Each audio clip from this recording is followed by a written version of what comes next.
So we wanted to try something totally different here. I actually brought out my wife's backpack. Next trip I have coming up is with my wife down to the Red River Gorge. We're gonna do a couple nights down there in 3 days and starting to get gear out, get it ready to go. So I looked at her pack and thought, wow, I've never really talked about a ULA pack on the channel before, and my wife carries the CDT. She really likes it. Wanted to take a few minutes and just go over this pack with you and tell you some of the features that she really likes and some of the features that ULA highlights about the pack. So yeah. All right, so the ULA CDT is ULA's lightest frameless pack. It's a 50-liter pack made with their 500 Cordura and their 400 Robic material. It comes in a bunch of different colors. My wife chose purple for this pack. I think it's a really good looking pack. I like the contrast in the color. It's definitely the most standout or bright pack that I own, or that we have in the house actually. It's got a couple of exterior pockets for water bottles. It's kind of a cool feature. The cord lock there is sewn in, and then it's just got a piece of cord there that you pull to cinch, and so it's one-handed. You can cinch that down, and then it's got the one cinch strap on either side. Here I have the poles for her tent. It's actually a 2-person tent. It's what we'll be using when we go. There's a large stretchy mesh pocket that ULA is kind of known for. I carried an Ohm 2.0 for a number of years, and this pocket is just, I mean, priceless. You can fit so much gear in there for drying out or just storage on things you don't really care about getting wet.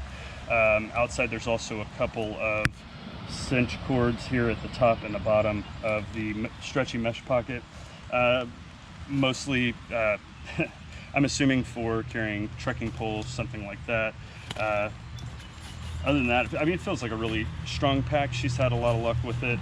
The top closure has this kind of buckle, which is just like the Ohm 2.0, and then a cinch closure at the top, so you can cinch it up and then roll it down to the capacity you need it, and then clip that buckle closed.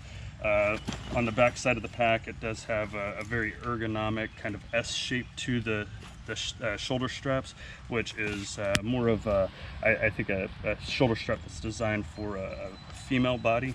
And then it's got the cinch cords, bungee cords here for your water bottles, and a couple of D-rings for attaching anything else.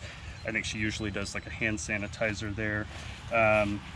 It's got integrated hip belts with pockets on them, zipper pockets, and then the hip belt across the front here.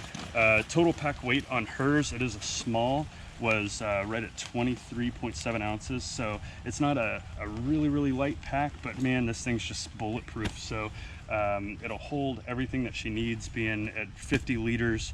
I think the heaviest pack weight she's ever carried in this, with food, water, everything, is right under 18 pounds, which, I mean, for any frameless pack, that's a good amount of weight to still have it ride comfortably.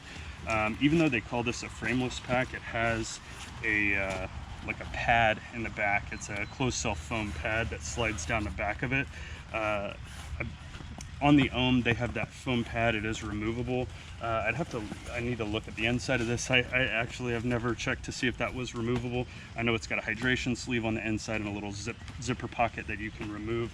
So let me get this thing emptied out, and I'll show you the inside of the pack real quick. All right, so this is the pack all emptied out and opened up completely. It's got the nice large opening at the top. I like a top load pack. I just feel like it's easier to get set up exactly how you want, find gear that you're looking for. Inside, this is that removable zipper pocket that I was talking about, and it's just got the kind of clips that, I mean, the Ohm came with it. I think all of their packs came with this kind of clipping system. She really just, you know, she'll throw her keys or her phone or something like that in there. So pretty obvious uses for that. The hydration sleeve that comes in here is actually removable like the Ohm 2.0. She usually carries water bottles. I don't think I've ever seen her carry a bladder, so she's removed that, and then she just carries her water bottles in the side pockets here.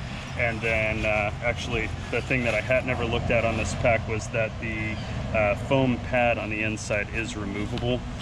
One of the key things that I really liked about that on the 2.0, the Ohm 2.0, was that I hammock camped a lot, and I usually carried a 3/4 length underquilt, and I would remove this pad and put it underneath my feet to have insulation under my feet with my 3/4 length underquilt, and keep my feet warm. And it worked well. I could slide it up underneath as a kind of extra insulation underneath my back or under an elbow or something like that would get exposed. So it's nice to have that removable. We ground camp now, we sleep in tents, but if you're a hammock camper, that's a really good key feature right there to keep in mind. So that's pretty much it on the ULA CDT that my wife carries. If you have any questions or comments, please drop them in the box below, and I'll be more than happy to either ask her or answer them for you. Thanks for watching.